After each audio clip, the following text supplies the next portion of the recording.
Welcome, brave listeners, to a tale that weaves through the shadows of history and the darkest corners of the human psyche.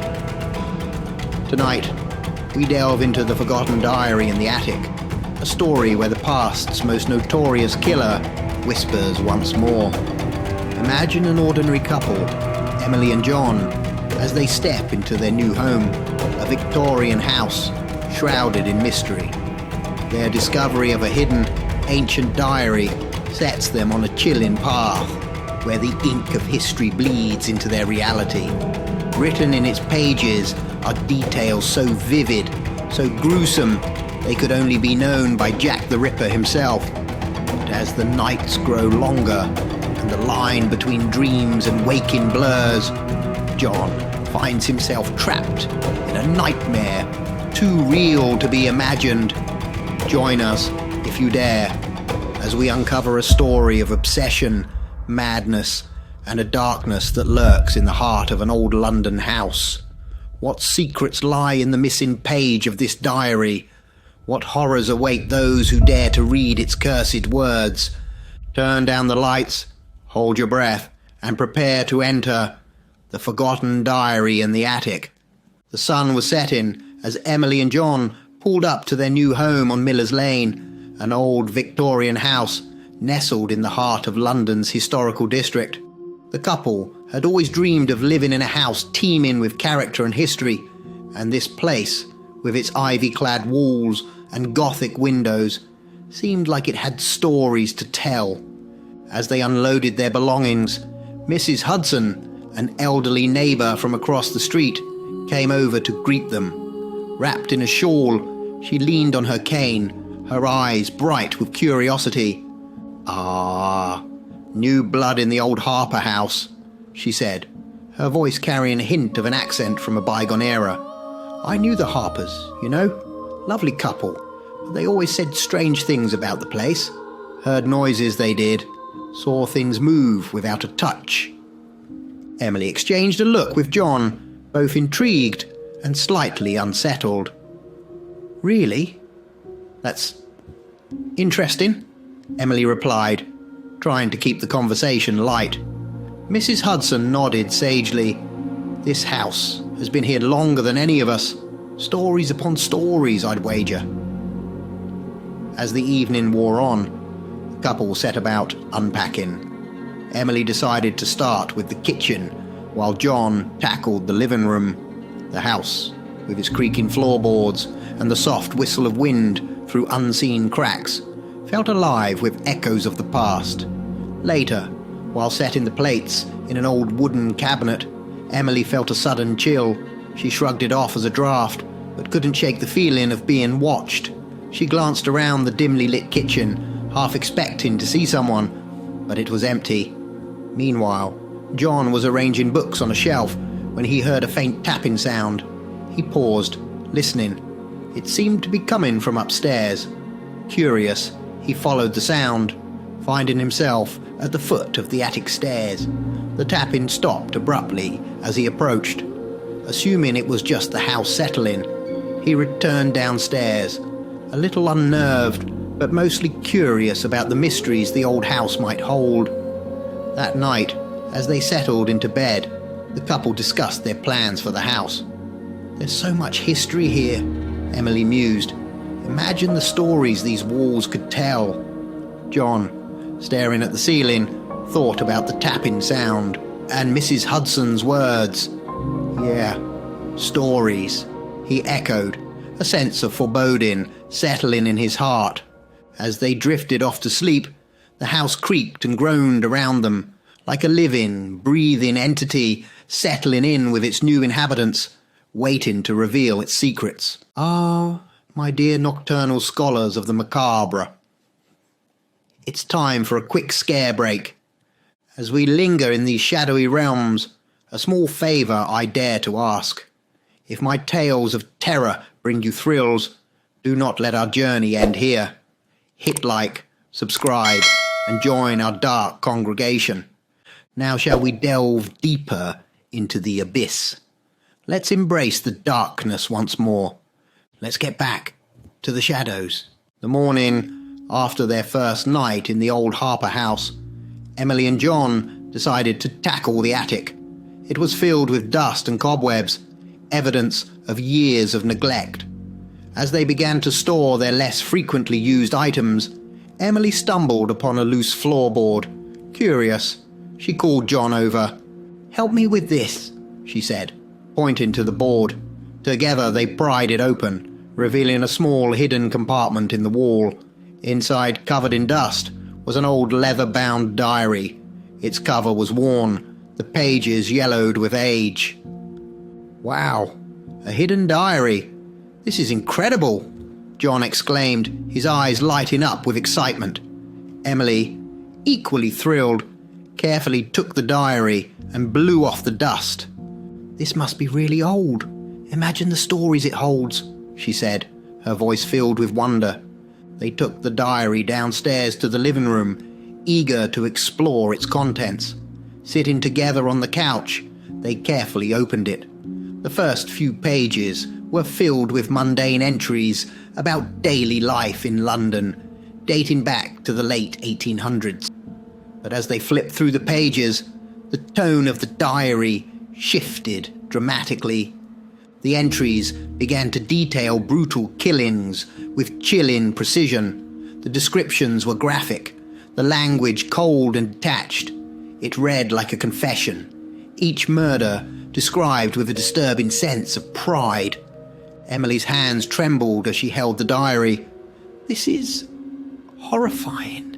The details are so specific, so real." John, equally shocked, put a comforting arm around her. "It's probably just someone's sick idea of a joke. Remember the Maybrick diary? The one that was supposedly written by Jack the Ripper, but turned out to be a fake?" "Yeah, I remember," Emily replied, trying to convince herself. "Maybe this is something similar. A fake diary meant to scare whoever found it." They talked about the possibility of the diary being a hoax, trying to rationalize the unsettling discovery. The idea that it could be real was too disturbing to contemplate. Despite their attempts to dismiss it, the graphic nature of the entries lingered in their minds, casting a shadow over their excitement about the house. As night fell, they placed the diary on a shelf, trying to put it out of their minds. But the house, with its creaking walls and the soft moaning of the wind, seemed to whisper secrets. And the diary, now a tangible part of their home, beckoned with its dark mysteries. John awoke suddenly, his heart racing. From a dream he couldn't quite remember, a strange, compelling urge to read more from the diary gnawed at him. He glanced at Emily, peacefully asleep beside him, and quietly slipped out of bed. Downstairs, the house was silent, except for the occasional creak of old wood. He found the diary on the shelf where they had left it, its leather cover cold to the touch.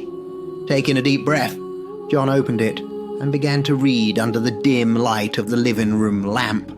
The entry he stumbled upon was a first-hand account of one of Jack the Ripper's infamous murders.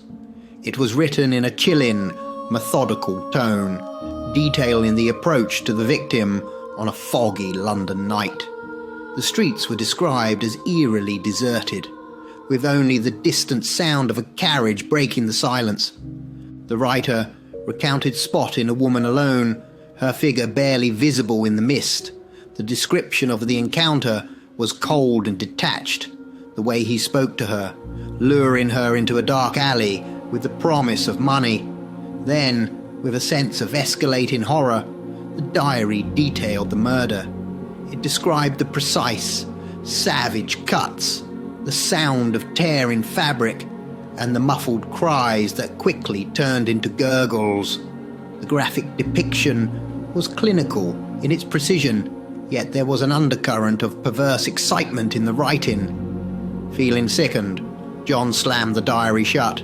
His stomach churned with revulsion. How could anyone write this? He thought. The details were too real, too vivid for it to be mere fiction. Troubled, he made his way back to bed, but sleep did not come easily.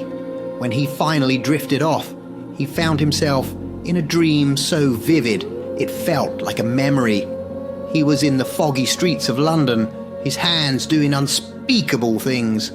The dream was graphic, each motion terrifyingly detailed. After the deed was done, he looked up and saw his reflection in a window. It was his own face staring back at him, twisted in a ghastly grin. John awoke with a start, his heart pounding, the image of his dream self's reflection haunting him.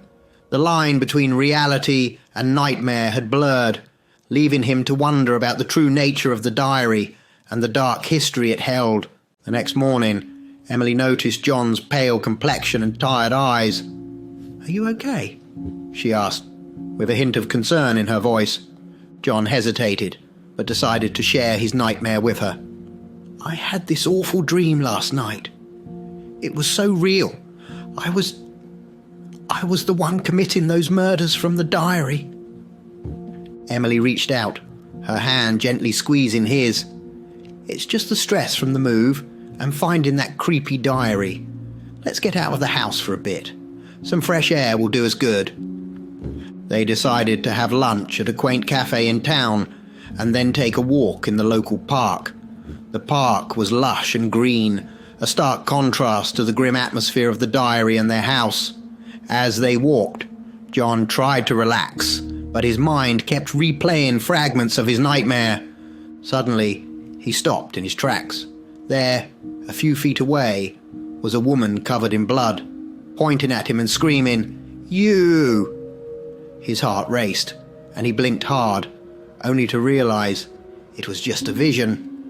The park was peaceful, the woman nowhere to be seen. Emily, noticing his distress, asked, "John, what's wrong?" He shook his head, trying to dispel the image. "I just saw... No, I thought I saw the woman from my dream, the one from the diary." Emily's expression softened.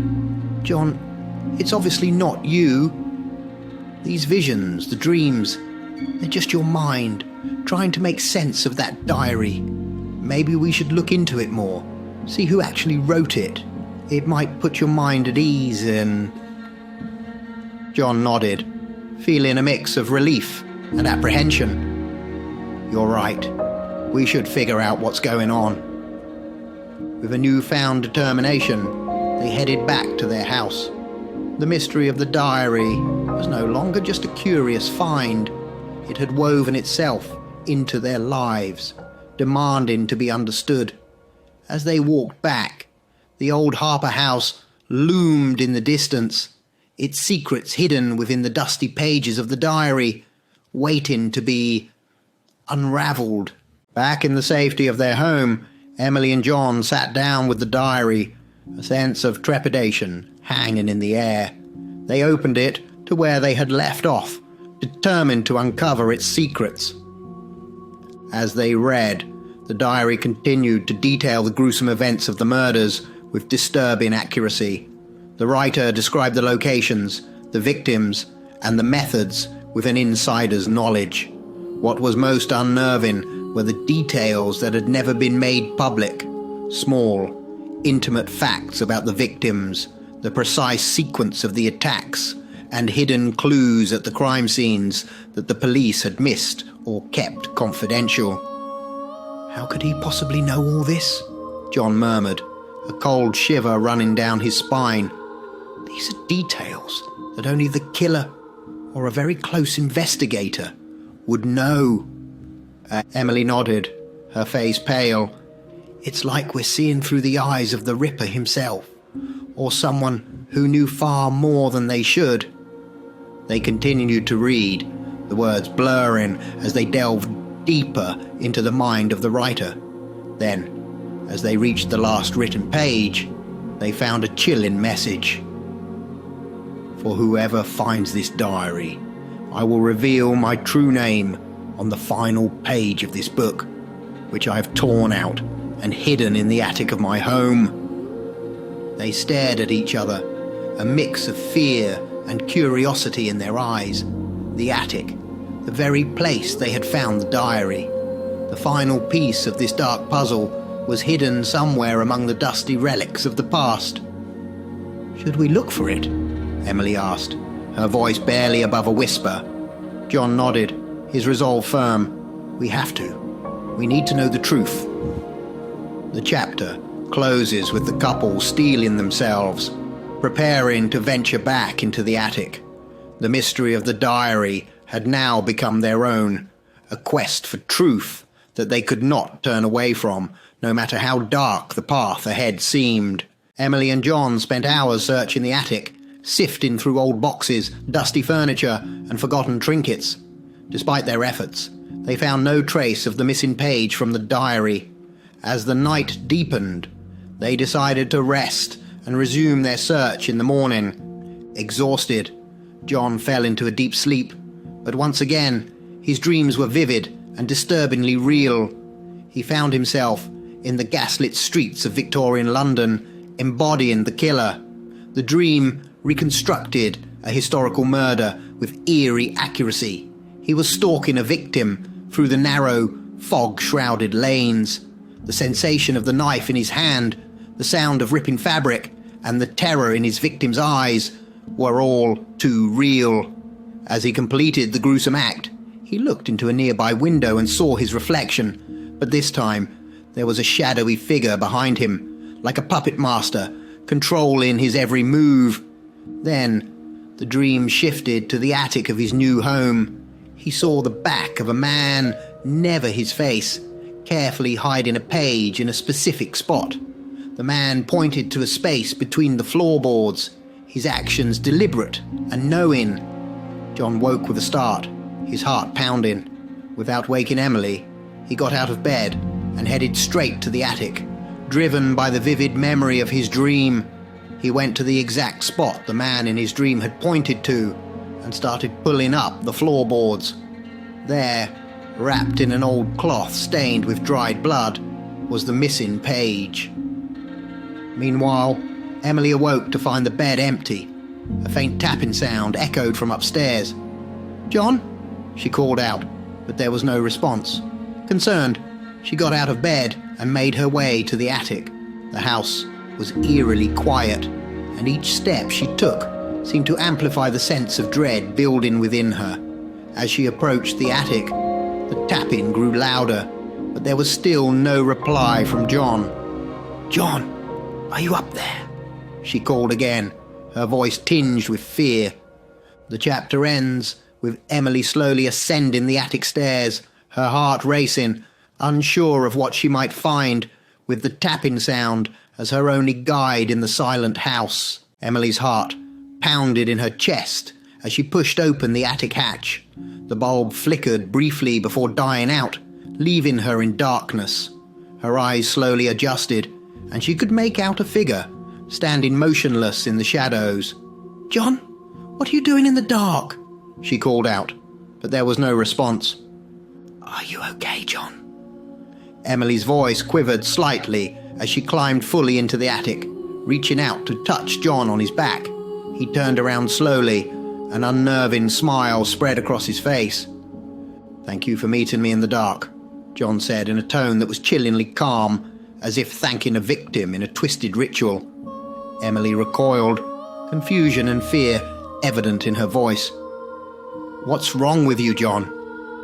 He continued to speak in a detached, eerie manner, treating her as if she were a stranger, a victim. All the while, his hand was rhythmically tapping a knife against the wooden floor of the attic. Suddenly, he lunged at her in a frenzied attack, mimicking the brutal actions of a killer. After the imagined attack, John, still in the throes of his delusion, grabbed the diary and feverishly made an entry, detailing his killing with the same chilling detail as the previous entries. With a sense of satisfaction, he then carefully hid the diary once more in its secret place. Silently, he walked out of the house, disappearing into the night, never to be found again. The missing page, an ancient parchment, had a dark power. It could bring forth the Ripper's essence in a man, each killing fueling the Ripper's insatiable need for suffering. The chapter and the story ends with the old Harper house standing silent, holding within its walls the diary, a vessel of unspeakable evil that had once again claimed a soul, continuing the legacy of Jack the Ripper's unending thirst for horror and bloodshed. And if you're still looking to fulfill your thirst for more horror, don't forget to check out this next video, unless of course you're frozen with fear already.